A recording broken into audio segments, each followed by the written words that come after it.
بستی میں 2 نبیوں کو اللہ نے بھیجا ان کے لیے رسول بنا کر، بستی والوں نے ان کا انکار کر دیا، اللہ نے ایک تیسرا بھیجا، بستی والوں نے ان کا بھی انکار کر دیا۔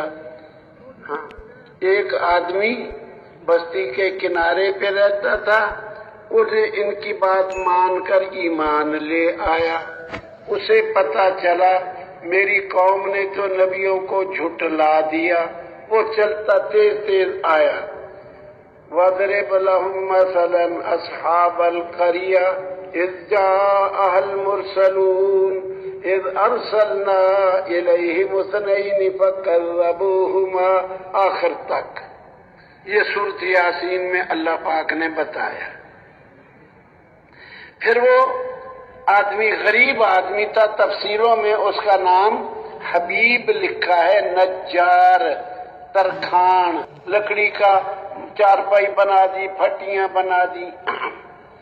تو اس نے کہا ارے ان نبیوں کی بات مان لو، ہدایت پہ ہیں، تم سے کوئی پیسہ نہیں مانگتے۔ آگے اپنا بتا دیا، میں اس کی بات کیوں نہ مانوں، اس اللہ کی جس نے مجھے پیدا کیا اسی کی طرف جانا ہے، اس کو چھوڑ کر کسی اور کی عبادت کروں۔ انی اذا لفی ضلال مبین، پھر تو میں گمراہ ہو جاؤں گا۔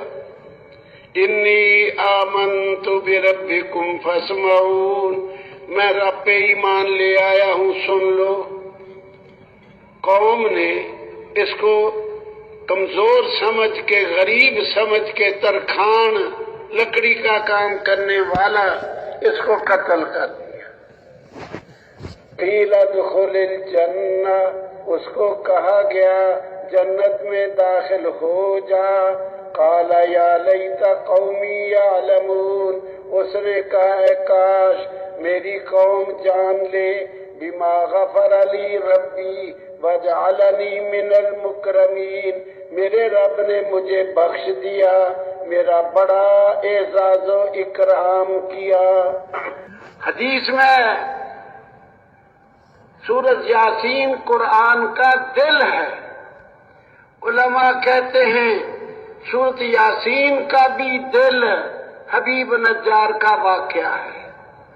امام الانبیاء نے علیہم السلام ہر روز سورہ یاسین پڑھنے کو فرما دیا، 1 مرتبہ پڑھو گے 10 قرآن ختم کرنے کا ثواب پاؤ گے، ہر روز پڑھا کرو، ہاں، تاکہ پتہ چلے کہ میں نے دین کی دعوت دینی ہے، یہ دعوت دینے والا عمل اللہ کو کتنا